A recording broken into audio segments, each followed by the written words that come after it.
നാമം ജപായനം പുണ്യം നിരുപമദീപാങ്കുരം പോലെ സ്വരശ്രുതിലയവരമതുലം ദീവാങ്കണം മോക്ഷസംഗീതസാരം നീളും വഴിത്താരയിൽ ജീവതാരം മന്ത്രാലാപം മായാവിൻ നിൻ പ്രസാദം. ദീപം ദീപം ദീപം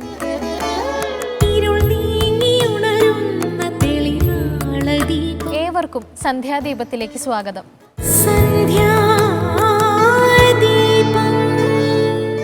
ആറ്റിലൂടെ ഒരു തോണിയിൽ വേഗത്തിൽ സഞ്ചരിക്കുന്ന ഒരുവന് കരയിൽ നിൽക്കുന്ന വൃക്ഷങ്ങൾ വളരെ വേഗത്തിൽ പുറകോട്ട് പോകുന്നതായി തോന്നും. താൻ സഞ്ചരിക്കുന്നതായി ചിലപ്പോൾ തോന്നുകയുമില്ല. അതുപോലെയാണ് നമ്മളും. സ്ഥിരമായതിനെ നമ്മൾ അസ്ഥിരമായി കണക്കാക്കുന്നു. ആത്മാവ് തന്നെ ഉദാഹരണം. എന്നാൽ അസ്ഥിരമായ പലതിനെയും നമ്മൾ സ്ഥിരമായി കണക്കാക്കുന്നു. ഉദാഹരണം ധനം, ബന്ധം എന്നിവ. സ്വാഗതം ഇന്നത്തെ സന്ധ്യാദീപത്തിലേക്ക്. വിഷ്ണുവും ഒന്നു തന്നെയാണ് എന്ന സന്ദേശവുമായി നിലകൊള്ളുന്ന ഈ ക്ഷേത്രത്തിൽ ദർശനം നടത്തി കുറി തൊടുന്നതോടെ ശിവാലയ ഓട്ടം അവസാനിക്കുന്നു. ശംഭോ ശിവ ശംഭോ സ്വയംഭോ, ശംഭോ ശിവ ശംഭോ സ്വയംഭോ. വൈഷ്ണവനായ ഭീമനും ശൈവനായ വ്യാഘ്രപാദനും മുന്നിൽ ശിവനും വിഷ്ണുവും ഒന്നു തന്നെയെന്ന് തെളിയിക്കുന്ന തരത്തിൽ ശങ്കരനാരായണനായി ദേവൻ പ്രത്യക്ഷപ്പെട്ട സ്ഥലമാണിത്.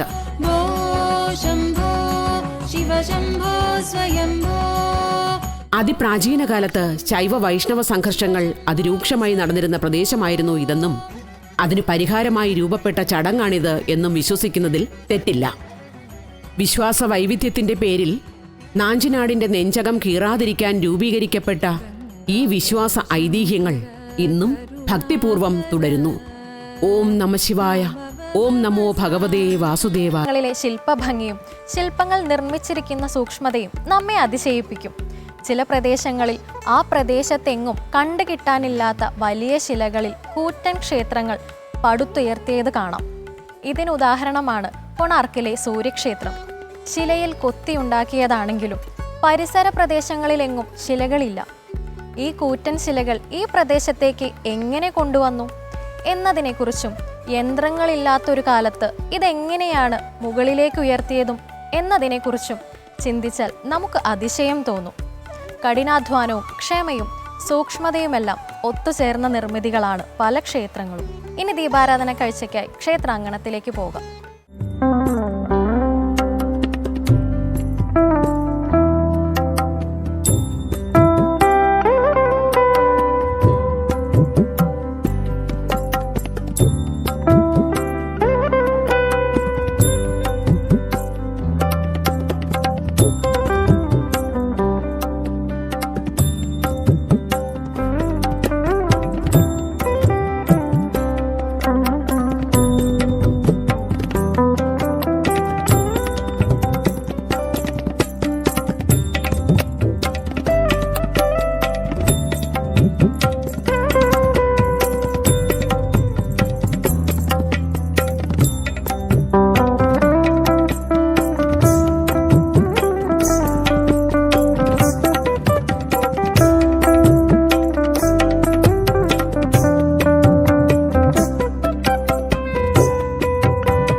ഇത് ശ്രീ പയ്യാവൂർ ശിവക്ഷേത്രം. കിരാതമൂർത്തിയായ ഭഗവാൻ പരമശിവൻ പാർവതി സമേതനായി ഇവിടെ കുടികൊള്ളുന്നു.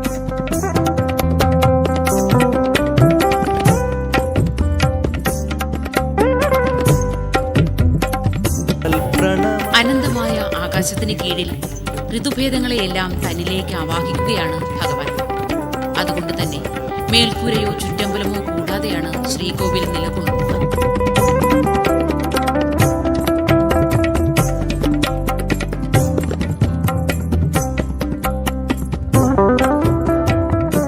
കാളിയാർ കിരാതമൂർത്തി എന്നാണ് പയ്യാവൂരപ്പനായ ഭഗവാൻ പരമശിവൻ അറിയപ്പെടുന്നത്.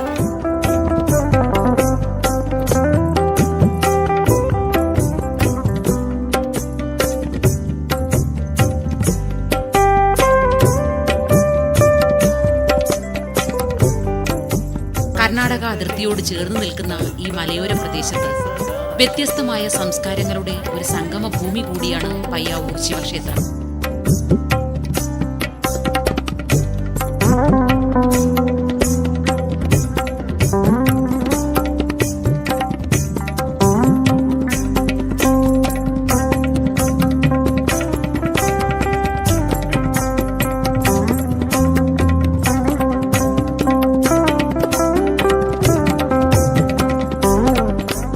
കണ്ണൂർ ജില്ലയിലെ പയ്യാവൂർ പഞ്ചായത്തിലാണ് പയ്യാവൂർ ശിവക്ഷേത്രം സ്ഥിതി ചെയ്യുന്നത്.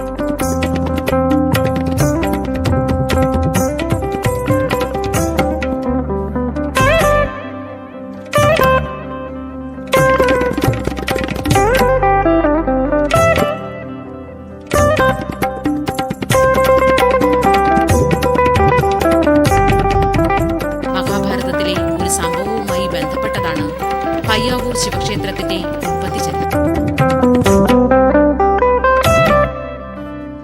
കാലിയാർ കുന്നുകളിൽ കിരാതവേഷം ധരിച്ചു വസിക്കുകയായിരുന്ന പാർവതി പരമേശ്വരന്മാരെ പ്രസാദിപ്പിക്കാനായി വില്ലാളി വീരനായ അർജുനൻ തപസ് ചെയ്യുകയായിരുന്നു ഇവിടെ. മഹാഭാരത യുദ്ധത്തിൽ ശത്രുവിനെ തോൽപ്പിക്കുന്നതിനായി ഒരു സവിശേഷമായ ആയുധം വരം നേടാനായിരുന്നു അർജുനൻ തപസ് തുടങ്ങിയത്. അർജുനന്റെ തപസ്സിൽ ഭഗവാൻ പ്രസാദിച്ചുവെങ്കിലും അർജുനനെ ഒന്ന് പരീക്ഷിക്കാൻ ഭഗവാൻ തീരുമാനിച്ചു.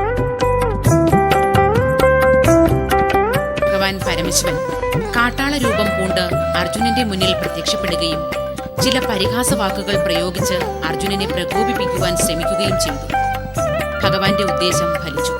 കോപിഷ്ഠനായ അർജുനൻ കാട്ടാള രൂപം പൂണ്ടു നിൽക്കുന്ന ഭഗവാനുമായി മല്ലയുദ്ധം തുടങ്ങി. മല്ലയുദ്ധത്തിനൊടുവിൽ ഭഗവാൻ പരമശിവൻ അർജുനനെ തൂക്കിയെടുത്ത് വലിച്ചെറിഞ്ഞു. വീഴ്ചയുടെ ആഘാതത്തിൽ അർജുനന് ബോധം നഷ്ടമായി. ബോധം വീണ്ടെടുത്ത അർജുനൻ ഭഗവാനെ മനസ്സുരുകി പ്രാർത്ഥിച്ചു. മണ്ണ് കുഴച്ച് ഒരു വിഗ്രഹമുണ്ടാക്കി അതിൽ കാഞ്ഞിരത്തിന്റെ ഇലകൾ അർപ്പിക്കുകയും ചെയ്തു. അർജുനന്റെ മനസ്സലിഞ്ഞുള്ള പ്രാർത്ഥന കേട്ട ഭഗവാൻ അർജുനന്റെ മുന്നിൽ പാർവതീ സമേതനായി പ്രത്യക്ഷപ്പെട്ടു. അർജുനന് അവിടെ വെച്ച് പാശുപതാസ്ത്രം നൽകി അനുഗ്രഹിക്കുകയും ചെയ്തു.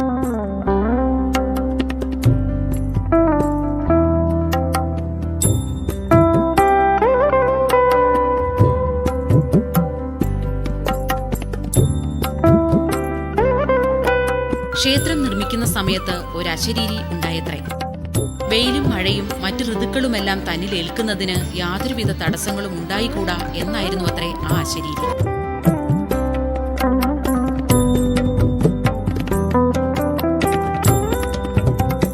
അതുപ്രകാരം മേൽക്കൂരയില്ലാത്തതും ചുറ്റമ്പലമില്ലാത്തതുമായ ഒരു ശ്രീകോവിലാണ് ഇവിടെ നിർമ്മിച്ചത്.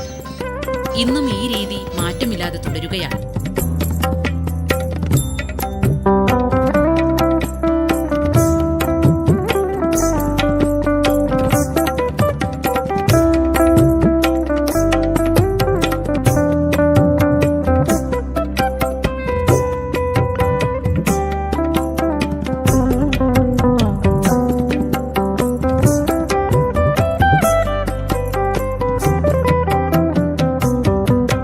പയ്യാവൂർ ശിവക്ഷേത്രത്തിലെ പ്രധാന ശ്രീകോവിലിൽ നിന്നും അല്പം മാറി ഒരു പഴയ ക്ഷേത്രമുണ്ട്. താഴത്തമ്പലം എന്ന പേരിലാണ് ഇതറിയപ്പെടുന്നത്.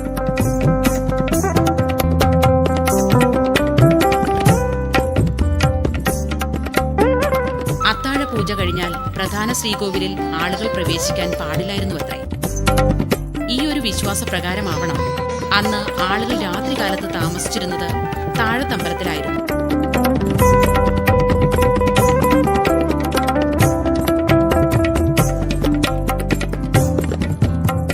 ഇവിടെ പീഠപ്രതിഷ്ഠയാണുള്ളത്.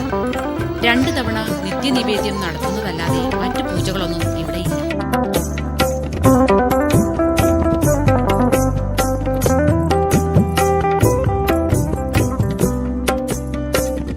ഉത്സവകാലത്ത് താഴത്തമ്പലത്തിൽ നിന്നാണ് എഴുന്നള്ളത്ത് ആരംഭിക്കുന്നത്. ഉത്സവത്തിനായി അരി കൊണ്ടുവരുന്ന കുടക് നിവാസികൾ ഇവിടെയാണ് അത് നിക്ഷേപിക്കുന്നത്. പയ്യാവൂർ ശിവക്ഷേത്രത്തിലെ മൂലഭണ്ഡാരം താഴത്തമ്പലത്തിലാണുള്ളത്.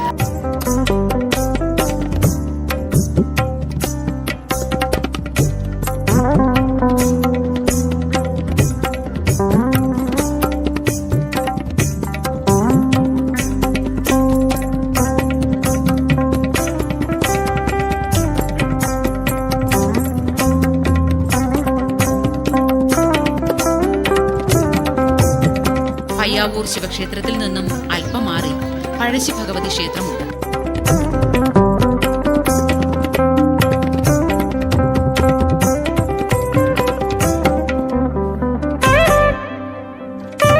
തൊട്ടടുത്തായി പാർവതീകോട്ടം സ്ഥിതി ചെയ്യുന്നു. വിഷു എഴുന്നള്ളത്തും വിഷുവിളക്ക് ഉത്സവവും നടക്കുന്നത് ഇവിടെയാണ്.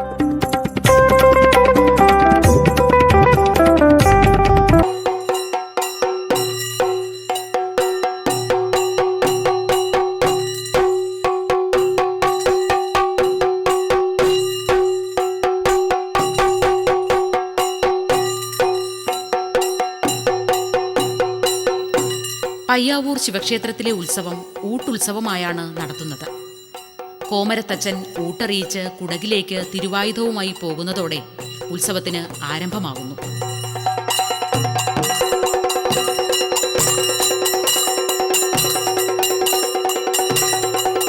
കർണാടകത്തിലെ കുടകരുടെ പങ്കാളിത്തമാണ് ഊട്ടുത്സവത്തിന്റെ പ്രധാന പ്രത്യേകത. ഊട്ടുത്സവത്തിനുള്ള അരി കൊണ്ടുവരുന്നത് കുടകിലെ കടിയത്ത് നാട്ടിൽ നിന്നാണ്. കാളപ്പുറത്താണ് അരി കൊണ്ടുവരുന്നത്.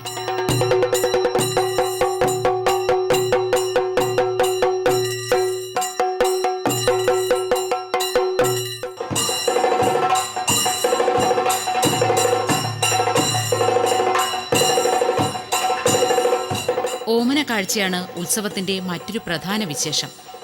വാഴക്കുല, ചക്ക, നാളികേരം, ഇളനീർക്കുല എന്നീ കാഴ്ചവസ്തുക്കൾ കൂട്ടിക്കെട്ടി പല ദേശങ്ങളിൽ നിന്നും എഴുന്നള്ളത്തായി കൊണ്ടുവരുന്നു. കോമരത്തച്ഛനാണ് ഇലഞ്ഞിമരച്ചോട്ടിൽ വച്ച് ഈ കാഴ്ച കൈയേൽക്കുന്നത്.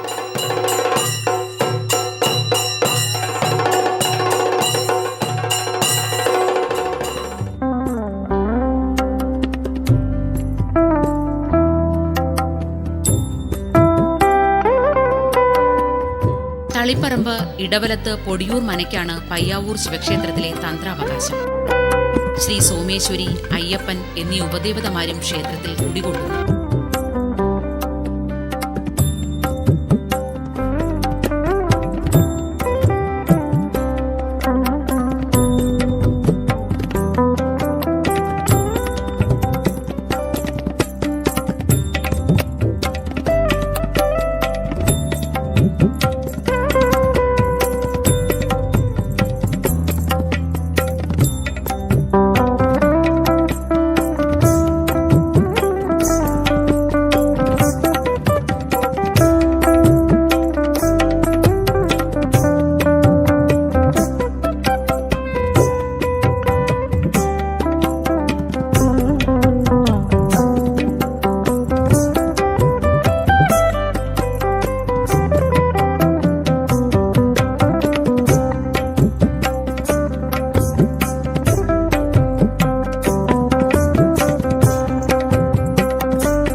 വൈവിധ്യം കൊണ്ടും ഐതിഹ്യപ്രഭ കൊണ്ടും സമ്പന്നമാണ് പയ്യാവൂർ ശിവക്ഷേത്രം. മനസ്സുരുകി പ്രാർത്ഥിക്കുന്ന ഭക്തരെ അനുഗ്രഹ ആശംസകൾ ചൊരിഞ്ഞ് കഷ്ടനഷ്ടങ്ങൾക്ക് മുക്തി നൽകി രക്ഷിക്കുകയാണ് വൈകാലൂരപ്പനായ ഭഗവാൻ. എന്താണ് വ്രതം? ശരീരം, മനസ്സ് എന്നിവ ശുദ്ധീകരിക്കുന്നതിനുള്ള ഒരു പ്രക്രിയയാണ് വ്രതം. ലളിത ജീവിതം, മിതഭക്ഷണം, അഹിംസ, കാമക്രോധാദികളെ നിയന്ത്രിക്കൽ എന്നിവ ഉൾപ്പെട്ട ഒരു പ്രവർത്തനമാണിത്. ശുദ്ധി പ്രാർത്ഥനയുടെ ഫലങ്ങൾ ഇരട്ടിപ്പിക്കുമെന്നതിനാൽ വിവിധ ദിനങ്ങളിൽ വിവിധ ഉദ്ദേശത്തോടെ വ്രതമെടുക്കുന്നവരുമുണ്ട്. എന്നാൽ ഏതൊരു വ്രതത്തിനും നിയമങ്ങൾ ഏതാണ്ട് ഒരുപോലെയാണ്. ഇന്നത്തെ സന്ധ്യാദീപം ഇവിടെ അവസാനിക്കുന്നു. ഏവർക്കും നന്ദി.